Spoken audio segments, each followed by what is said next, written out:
तो राधे राधे बच्चों। अभी मैंने पहली क्लास में डिस्कस किया था डिसोसिएशन कांस्टेंट के बारे में कि उसकी प्रॉपर्टीज क्या है, कैरेक्टरिस्टिक्स। और अभी जो नया टॉपिक है वो है कॉमन आयन इफेक्ट। ठीक है ना। तो देखो कॉमन आयन क्या है बेसिकली। जैसे कि मान लो हमारे पास में ये कोई भी एक इलेक्ट्रोलाइट है, ये भी इलेक्ट्रोलाइट लिया, इसको वाटर में डिजोल्व कर रहे हैं। तो ये क्या है, ए पॉजिटिव प्लस बी माइनस। ठीक है ना। तो एट इक्विलिब्रियम देख लें हम कि एट इक्विलिब्रियम इसका कॉन्सेंट्रेशन है C into 1 - alpha, this is C alpha. अब देखो अगर इसमें हम बाहर से किसी भी दूसरे इलेक्ट्रोलाइट से, जो कि कैसा है, स्ट्रॉन्ग इलेक्ट्रोलाइट है, तो चाहे तो हम ए पॉजिटिव आयन का कॉन्सेंट्रेशन इंक्रीज करें या बी माइनस का कॉन्सेंट्रेशन इंक्रीज कर रहे हैं। मतलब हम कोई दूसरा इलेक्ट्रोलाइट ऐसा इसमें ऐड कर रहे हैं जिसका के ए बी और उस इलेक्ट्रोलाइट के बीच में क्या है कि यहाँ पर वो कॉमन आयन है। सपोज के after adding AD strong electrolyte, ये एडी हमने क्या किया, एक स्ट्रॉन्ग इलेक्ट्रोलाइट यहाँ पर ऐड कर दिया। तो मान लो कि एडी का जो कॉन्सेंट्रेशन है, इसका जो कॉन्सेंट्रेशन है वो हमने एक्स मोल पर लीटर लिया हुआ है। ठीक है ना। एडी का जो डिसोसिएशन होगा इसके साथ साइमल्टेनियसली, वो क्या देगा हमको, ए पॉजिटिव प्लस डी माइनस। तो इसका कॉन्सेंट्रेशन कितना रहेगा, एक्स, और इसका भी कॉन्सेंट्रेशन एक्स। अब देखो ये वाला इक्विलिब्रियम पहले से था, अब इसमें हमने कुछ अमाउंट एडी मिक्स किया, तो क्या होगा कि हमने ली चैटेलियस प्रिंसिपल पढ़ा था। ली चैटेलियस प्रिंसिपल क्या कह रहा था कि अगर हम किसी भी आयन का कॉन्सेंट्रेशन इंक्रीज करते हैं by the external factor, then equilibrium will try to move in that direction, so that कि उसका कॉन्सेंट्रेशन कैसा हो जाए, कम हो जाए। अब मान लो कि हमने इसको ऐड किया तो इसका कॉन्सेंट्रेशन क्या कर दिया, हमने बढ़ा दिया, तो ये वाला इक्विलिब्रियम क्या होगा, बैकवर्ड डायरेक्शन में मूव करेगा कॉमन आयन ऐड करने से। तो कॉमन आयन ऐड करने से ऑलवेज क्या होगा कि equilibrium will move towards the backward direction, वो हमेशा किस में जाएगा, बैकवर्ड डायरेक्शन में मूव करेगा। ठीक है ना। अब देखो बैकवर्ड डायरेक्शन में मूव करेगा तो डिग्री ऑफ डिसोसिएशन पे क्या इफेक्ट होगा, सी अल्फा की वैल्यू क्या हो जाएगी यहाँ पर, मतलब सी तो कांस्टेंट है बेसिकली, अल्फा की वैल्यू बैकवर्ड डायरेक्शन में आने से क्या होगा कि वो ऑलवेज डिक्रीज करेगी। ठीक है ना। तो कॉमन आयन इफेक्ट क्या कहता है कि if the concentration of common ion increases by adding some other electrolyte, जो कॉमन आयन दे रहा है, जिसके पास एक कॉमन आयन है, तो degree of dissociation of weak electrolyte always suppressive. ठीक है ना। तो यहाँ पर ये वाला स्टेटमेंट लिख लेते हैं हम कॉमन आयन के लिए। क्या स्टेटमेंट हो गया कि if the common ion added from other strong electrolyte in the solution of weak electrolyte, then degree of dissociation of weak electrolyte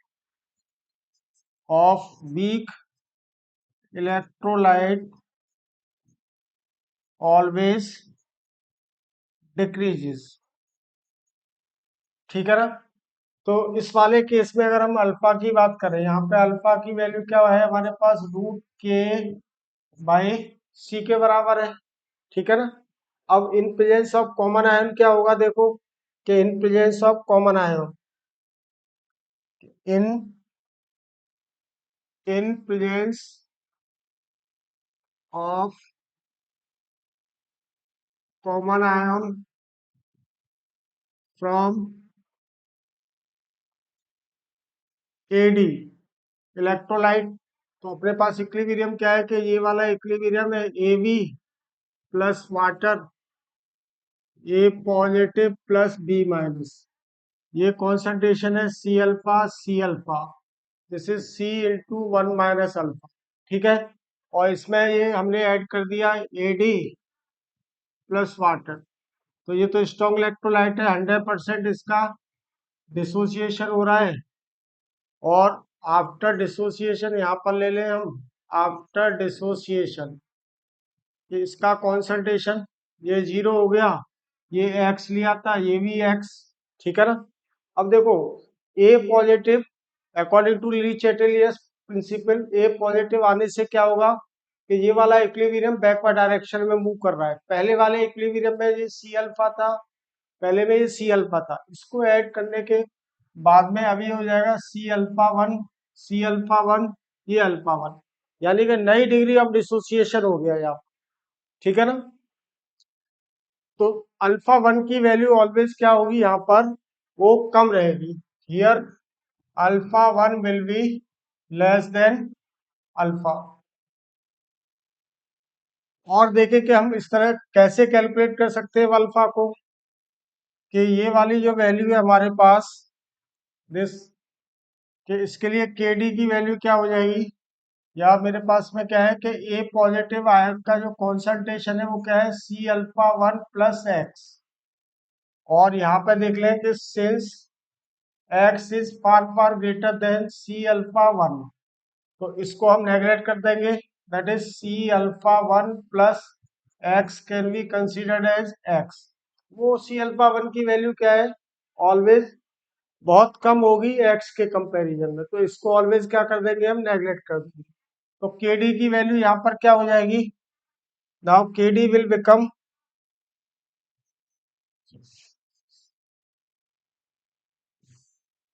ठीक है ना। तो के डी की वैल्यू देख ले हम, कि ये वाली वैल्यू क्या थी 0। Now K D will become equals to क्या हो गया, concentration of A positive into concentration of B minus divided by concentration of AB। अब इसमें भी क्या है कि KD is equals to A positive का concentration X के बराबर, this is C alpha one, और नीचे क्या है C into one minus alpha one और कम हो गया, तो इसको और नेग्लेक्ट कर दिया। ठीक है ना। तो ये देखो क्या हो जाएगा यहाँ पर कि KD, now K D becomes equals to क्या हो गया, सी से C cancel out, x into alpha one. तो अल्फा वन की वैल्यू क्या हो जाएगी, के डी डिवाइडेड बाई एक्स, यानी कि concentration from strong electrolyte. Alpha one की वैल्यू ऑलवेज क्या होगी, far far less than, alpha one की वैल्यू क्या होगी, always far far less than alpha. ठीक है ना। तो इस तरह से हम कह सकते हैं कि अल्फा जो होगा वो के D divided by concentration of common ion, concentration of common ion. ठीक है ना। इसको यहां से हम कैलकुलेट कर सकते हैं। अब इसको देखो, और प्रूव करने के लिए हम क्या एक एग्जांपल ले लें, और एक एग्जांपल लेते हैं। तो जैसे कि अपने पास में है कि मान लो क्वेश्चन ले लेता हूँ, calculate calculate the con alpha for a weak acid H A with concentration 10 power minus two M. ठीक है ना। गिवन इसके लिए के वैल्यू दिया हुआ है हमको 10 पावर माइनस ये 4 दे दिया सपोज। ठीक है ना। इसकी वैल्यू क्या है, 10 पावर माइनस 4 दे दिया। अब देखो कि यहाँ पर and what will be the alpha after adding इसमें अब हमने एक कॉमन आयन ऐड कर दिया A B. After adding A B का लिया है हमने, क्या ऐड किया इसमें, 0.1 m किया है। तो दोनों केस में हम अल्फा की वैल्यू को कंपेयर कर सकते हैं। तो देखो अल्फा की वैल्यू को दोनों केसेस में अगर कंपेयर करेंगे तो सॉल्यूशन में देख लें कि फर्स्ट केस में अल्फा की वैल्यू क्या है, रूट के डी बाई सी। तो अल्फा इज इक्वल रूट के डी कितना है हमारे पास में, यानी के दिया हुआ है, डिसोसिएशन कांस्टेंट कितना है 10⁻⁻⁴, और कॉन्सेंट्रेशन कितना लिया हुआ है इसका 10⁻⁻2m लिया हुआ है। तो अल्फा कितना हो जाएगा, ये ऊपर जाएगा, यानी कि ये यहाँ पर आ गया हमारे पास 0.1 है। ठीक है ना, इस वाले कंडीशन में अल्फा की वैल्यू आ रही है 0.1 m। अब अगर हमने इसको ऐड कर दिया, मान लो नाउ इफ वी एडिट, तो यहाँ पे लिख देता हूँ कि आफ्टर एडिंग 0.1 m, ये क्यों ऐड किया आपने, ये भी ऐड किया है, ठीक है ना। तो ये अपने पास क्या आ जाएगा, ए बी से क्या आ रहा है हमारे पास में, कॉमन आयन आ रहा है, ठीक है ना। तो अल्फा की वैल्यू क्या हो जाएगी, K a divided by concentration of common ion, C ion लिख देता हूँ। नाउ अल्फा वन कितना हो जाएगा, के ए 10⁻⁻⁴, और इसका कॉन्सेंट्रेशन कितना है हमारे पास 0.1। तो देखो ये आ जाएगा 10⁻⁻3 अल्फा 1।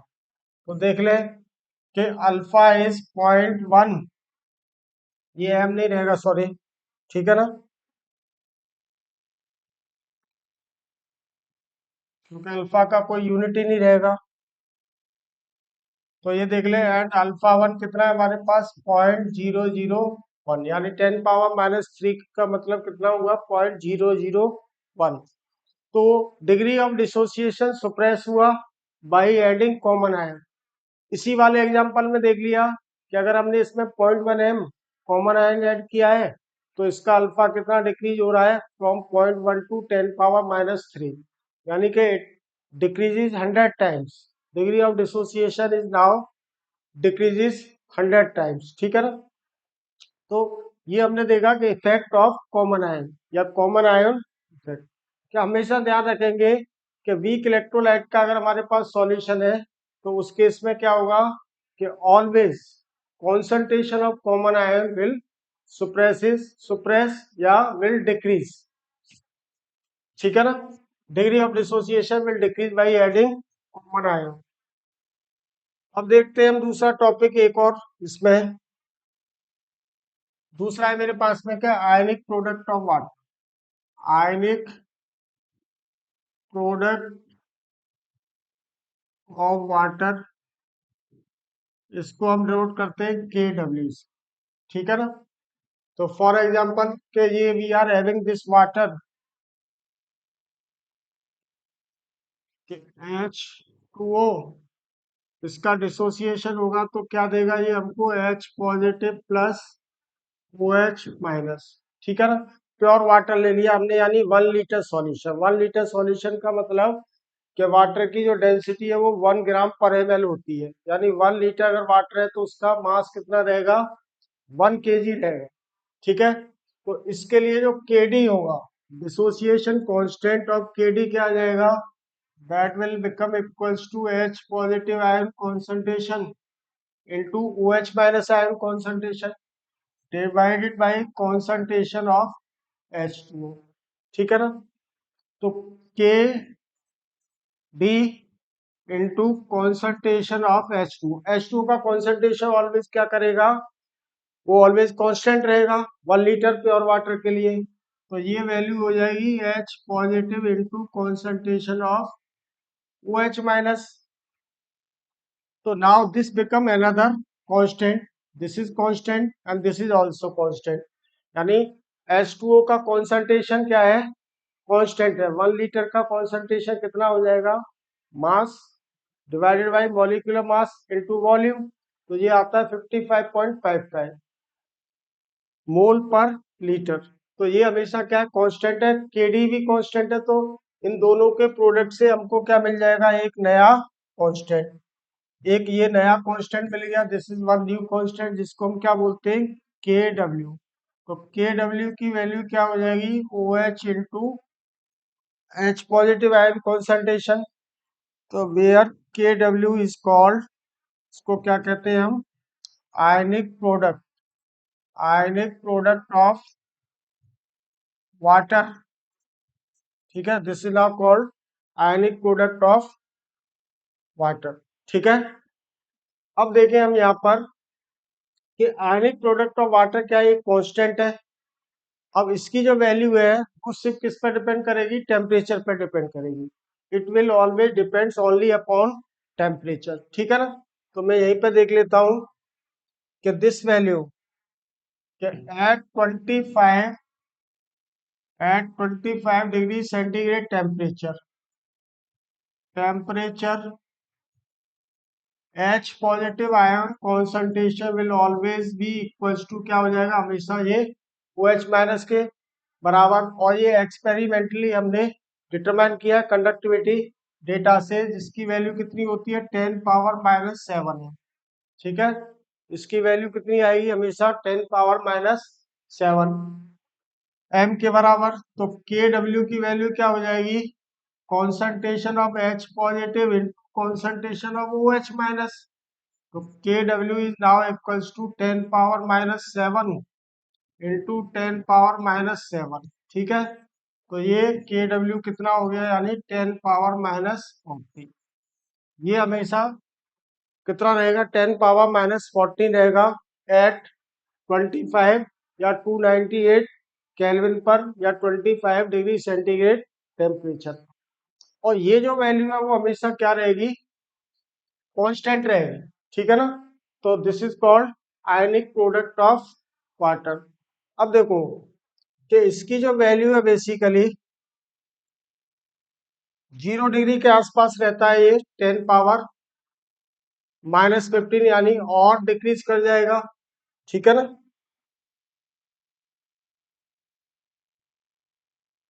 अगले पेज पर देख लेते हैं। Sorry,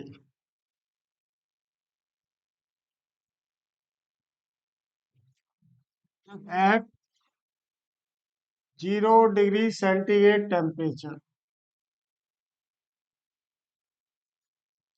Kw is found to be nearly 10⁻⁻15 at 100 degree centigrade temperature. Kw is found to be nearly 10⁻12. This is 10⁻12. ठीक है ना, यानी कि बढ़ जाएगा ये, -14 से कितना हो गया, -12 हो गया। तो ये आया हमारे पास में के डब्ल्यू। आगे देख लें कि K W depends only upon temperature. K W since K W depends only upon temperature. ठीक है, तो क्या होगा, let the ionic product of water be Kw1 at temperature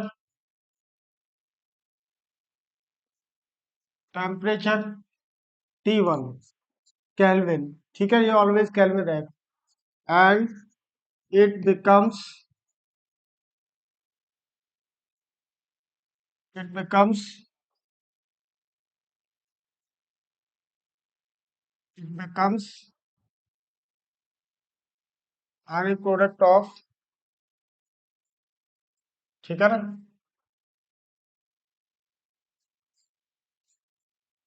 and it becomes Kw2 at temperature T2 kelvin. ठीक है ना, तो again हम रिलेशन निकाल सकते हैं Kw1 एंड Kw2 के बीच में। Again same equation will be applied, that is Clausius Clapeyron equation. तो log of Kw2 by Kw1 will become equals to delta H, enthalpy of ionization of water या heat of ionization of water divided by 2.303 into 1 by T1 minus 1 by T2। तो यहाँ से हम दोनों का relation ये determine कर सकते हैं, ठीक है ना। तो इस तरह से हमने यहाँ पर ये देख लिया कि Kw की वैल्यू यानी कि what is ionic product of water. तो इसको कैसे डिफाइन करेंगे, the product of concentration of H positive and OH minus in an aqueous solution of any substance, ठीक है, is called ionic product of water. यानी कि H पॉजिटिव और OH minus ion की जो कॉन्सेंट्रेशन है वो हमेशा कैसी रहेगी, कांस्टेंट रहेगी एट 25 डिग्री। चाहे तो सॉल्यूशन हमारा एसिडिक है या बेसिक है, लेकिन दोनों का जो प्रोडक्ट है that is the concentration of H positive and concentration of OH minus, दोनों का जो प्रोडक्ट है वो हमेशा कांस्टेंट रहेगा और उसकी वैल्यू कितनी आएगी, 10 पावर माइनस 14 के बराबर ही आएगी, न कम न ज्यादा। टेम्परेचर बढ़ाने पर इसकी वैल्यू क्या है, बढ़ जाएगी। जैसे 100 डिग्री सेंटीग्रेड पे हमने देखा कितना है ये, 10 पावर माइनस 12। अगर सॉल्यूशन मान लो कि बेसिक है और कॉन्सेंट्रेशन सॉरी Kw की वैल्यू बढ़ रही है, तो ऐसा नहीं है कि उसकी जो पीएच अभी डिस्कस करेंगे कि ऐसा नहीं है कि H पॉजिटिव और OH माइनस के जो रेशियो है बेसिकली उसमें कोई अंतर आएगा, वो ऑलवेज कैसा रहेगा, कांस्टेंट ही रहेगा। कितना भी हम उसको गर्म कर लें या ठंडा कर लें, एक ही सॉल्यूशन का H पॉजिटिव आयन का जो कॉन्सेंट्रेशन है वो कम या ज्यादा जरूर हो सकता है, लेकिन सॉल्यूशन हमेशा कैसा रहेगा, एसिडिक या बेसिक रहेगा।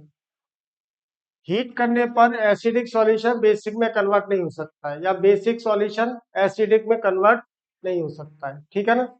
तो नेक्स्ट क्लास में हम डिस्कस करेंगे डिटर्मिनेशन ऑफ पीएच। पहले पीएच स्केल जिसको सोरेनसन ने इंट्रोड्यूस किया on the basis of this Kw, ठीक है ना।